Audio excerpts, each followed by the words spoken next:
The Drifter and the Devil's Gold. The sun beat down on the dusty town of Salvation, baking the adobe buildings and parching the throats of the men huddled in the saloon. Among them sat Jebediah's Jeb Stone, a man whose eyes, the color of a stormy sky, held the restlessness of a hawk and the weariness of 1,000 journeys. Jeb was a drifter, a tumbleweed in human form, always moving, never settling. Some folks said he had too much tumbleweed in his blood, that the open range was his only home.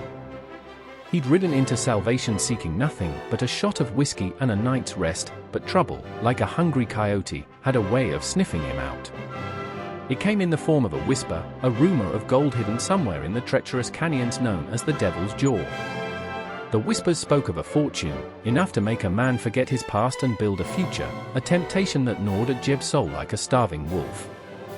Now, Jeb wasn't a greedy man, but he was curious, and the lure of adventure was a siren song he couldn't resist.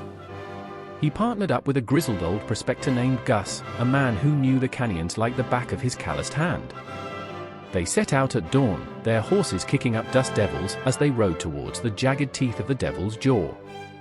The canyons were a labyrinth of shadows and silence, the air thick with the scent of pine and danger.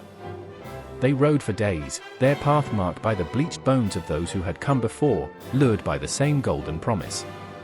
Gus, with his weathered face and eyes that mirrored the ancient rocks, spoke of lost souls and cursed treasures, his voice a low rumble that echoed through the canyons. Finally, they reached a hidden cave, its entrance veiled by a waterfall that cascaded like a silver curtain. Inside, the air was damp and heavy, the silence broken only by the drip of water and the pounding of their hearts. They found it then, the Devil's Gold, a vein of all that shimmered like a captured sunset. As Jeb gazed at the treasure, a wave of dizziness washed over him. It wasn't the gold that made him sway, but a sudden, sharp pain in his back. He turned to see Gus, his eyes glinting with a madness Jeb hadn't seen before, a revolver smoking in his hand. "Sorry, partner," Gus rasped, his voice a venomous hiss. "This here gold ain't enough for two." Jeb fell to his knees, the world tilting around him. He'd been a fool, blinded by the glitter of gold and the promise of a new life. He'd forgotten the first rule of the West, trust no one, especially when gold is involved. But as Gus reached for the gold, a figure emerged from the shadows, silent as a ghost. It was a woman, tall and proud, her face hidden by a wide-brimmed hat. She moved with the grace of a mountain lion, her hand flashing out to draw a pearl-handled revolver. A shot rang out, echoing through the cave, and Gus crumpled to the ground, his greed turning to dust. The woman stepped into the light, removing her hat to reveal a face that made Jeb's heart skip a beat. It was Sarah, the woman he thought he'd left behind years ago, the woman whose memory had haunted his dreams and fueled his wanderlust. "Looks like you haven't changed a bit, Jeb," she said, her voice as smooth as aged whiskey. "Still chasing after tumbleweeds and trouble." Jeb stared at her, speechless, his mind reeling. Sarah, the sheriff's daughter, the woman who had vowed to bring him to justice for a crime he didn't commit. He had run, not because he was guilty, but because he knew he could never convince her of his innocence. "I knew you'd come here," Sarah continued, her eyes fixed on his. "I followed you, Jeb, all this way." Jeb felt a surge of emotions he couldn't name.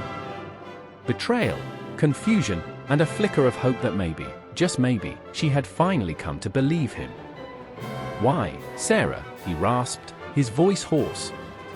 "Why follow me?" Sarah's eyes softened, a hint of sadness in their depths. "Because I never stopped believing in you, Jeb," she said. "I knew you were innocent, but I had to prove it. Gus was the real culprit, the one who framed you." She knelt beside him, her touch gentle as she examined his wound. "You're going to be all right, Jeb," she said, her voice a soothing balm. "We're going home." As Jeb looked into her eyes, he realized that the true treasure wasn't the Devil's Gold, but the woman who had risked everything to clear his name. He had been a tumbleweed, drifting aimlessly through life, but now he had found his roots, his anchor, his reason to stay. The tumbleweed had finally found its place to settle. If you are enjoying adventures in the Old West, hit the subscribe button for future posts. Oh, by the way, how did the cowboy become so rich? His horse gave him a couple of bucks every day,